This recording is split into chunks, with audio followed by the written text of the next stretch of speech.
A long time ago, Violet survived a horrific ordeal of domestic violence. It ended in a truly twisted way when her husband, Blake, completely lost his mind. He actually handed his wife a gun himself and dared her to pull the trigger on him. Come on, shoot me! Fast forward to today, and she is working as an online consultant for other abuse survivors. She lives with her son, Toby. She is now getting ready for her very first date since Blake's death. To help her out, her younger sister, Jen, comes over to act as a babysitter. Violet arrives at an expensive restaurant right in the city center. She gets a message from her date, Henry, saying he's going to be delayed for a couple of hours. Since she has time to kill, she heads into the bar alone. On her way, she accidentally bumps into one of the other guests. At the bar, the bartender, Kara, compliments her outfit. Then a man named Richard confuses her for a woman named Diana. He says he's there for a blind date with her. Right after that, a pianist named Phil tries to hit on her. He asks if she wants to request a song. Violet jokingly requests Baby Shark as a way to hint that she has a kid. She watches as Richard finally meets his real date, Diana, and heads to their table. Suddenly, someone in the restaurant sends her a meme via Digidrop. It hints that this night might be the absolute worst one of her life. Violet starts to feel uneasy, but just then, Henry finally shows up. He apologizes for being late and explains why he's carrying a bag. It contains his incredibly expensive camera. He says he was too afraid to leave it in the car. Henry gives Violet a hockey puck from the local team as a gift for her son. Then a talkative waiter named Matt comes by to take their drink orders. Violet receives another Digidrop meme. This time, the sender demands that she stop ignoring him. She tells Henry about the messages. Together, they try to figure out who in the restaurant is doing this. They know the tech only works over short distances, but they can't find the culprit. Then, she gets another meme. It shows that the sender actually knows her name. Henry tries to stay calm. He explains that there's nothing to it, as Digidrop shows the names of all nearby users anyway. He points out that the mysterious prankster is likely within just 15 meters of them. Henry gets up to scout the restaurant. He uses a smartphone app to measure the distance. He manages to rule out the staff rooms located outside the main dining area. In response, Violet receives a meme saying the sender was watching the whole time while Henry was searching for him. Matt returns to the table. While Henry is placing their food order, Violet gets a message. It tells her to check her home security cameras. On the screen, she sees Jen and Toby. An armed man in a mask is heading right toward them. Immediately, a demand follows. Keep your mouth shut. Violet excuses herself to the restroom. On the way, she gets another message. It warns her that if she calls the police, leaves the restaurant, or tells anyone about the texts, her son will die. She bumps into the same guest from the beginning of the evening again. Once in the restroom, she tries to approach some girls at the mirror. The sender somehow knows about it instantly. She asks one of the girls for a pencil. She wants to write a plea for help on her palm. However, she can't pull it off. The stranger calls it a stupid move. Violet finds a device that looks like a bug planted in the room. She returns to her date and pretends her nervousness is just jitters from her first date since her husband passed away. The stranger continues to troll her. He says he could be anyone in the room. Then Violet notices a bug on their table lamp. She tells Henry she is actually terrified of heights. She says she feels uncomfortable sitting by the window in a skyscraper. Henry asks the waiter to move them. Matt talks to management and gives them a different table. However, the stranger immediately demands that Violet go back. He threatens to kill her son if she doesn't. So she has to lie. She says she has decided to face her fear of heights today. She heads back with her date, looking suspiciously at the security cameras in the hall. The hostess comes by to check on them. She asks if they are okay with the window seat Henry supposedly booked over the phone, but Henry clarifies that he just booked a general spot. He guesses that they might be sitting at someone else's table by mistake. He thinks the person who originally booked it is sending malicious memes out of spite. Then, the stranger gives Violet a task. She must steal the memory card from Henry's camera. After thinking it over, she hides her watch in her purse. She tells Henry the clasp broke and she must have dropped it somewhere. While he goes to the hostess stand to check, Violet grabs his camera. She sees photos of the mayor and some shady financial documents. She quickly pulls out the memory card. When Henry returns, the stranger tells her to go to the bathroom. He wants her to smash the card and flush it down the toilet.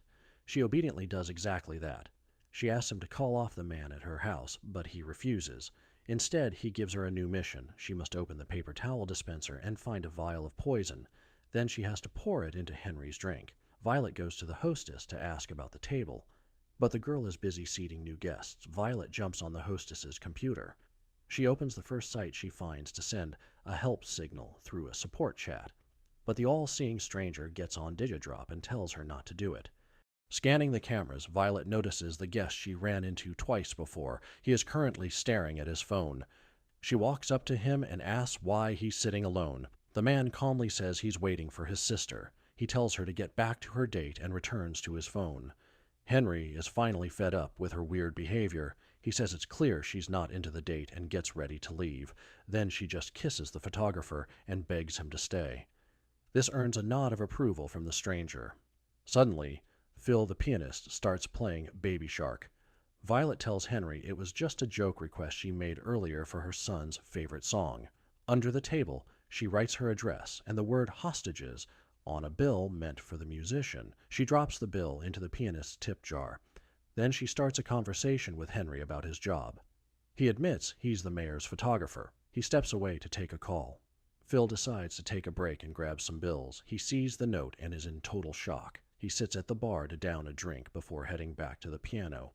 Their food arrives, and Violet finds her own bill hidden in her salad. The stranger texts her that she messed up. Now, the pianist is going to pay for it. Phil stands up and collapses on the floor. Back at the house, the man in the mask knocks out Jen and locks Toby in his room. When the pianist finally gets back up, he leaves the hall.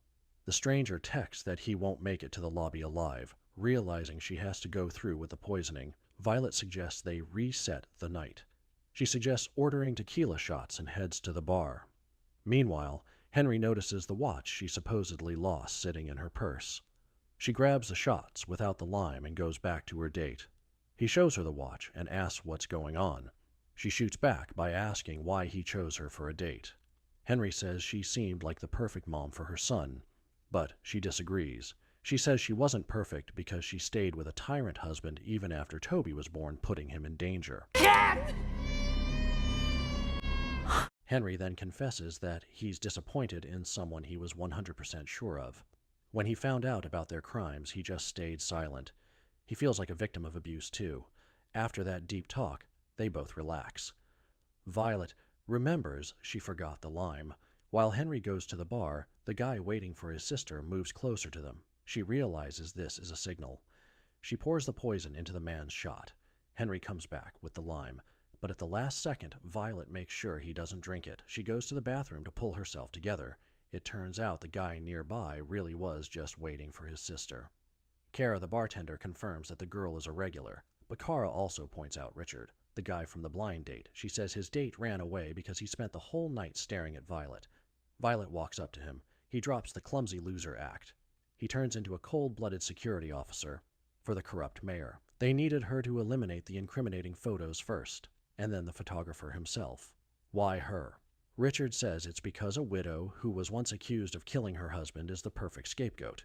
It didn't matter that it was proven Blake shot himself in despair. He explains that after Henry was poisoned, the headlines would scream about the Black Widow striking again. The whole thing was caught on the security cameras. Richard was the one who poisoned the pianist as a distraction. He warns her that Toby and Jen would be dead if it wasn't for him. Now, he just wants her to give Henry the poison shot. When Henry shows up, Richard pretends they're just failed date buddies who bonded before he even got there. Violet asks her date to drink the shot and says she'll explain later. He does it right under Richard's watchful eye. Richard praises Violet and calls his man to tell him to leave her house. Then he starts on his dessert, but the tables turn. Violet says she got really good at pretending in her marriage. Today, she successfully pretended to poison Henry.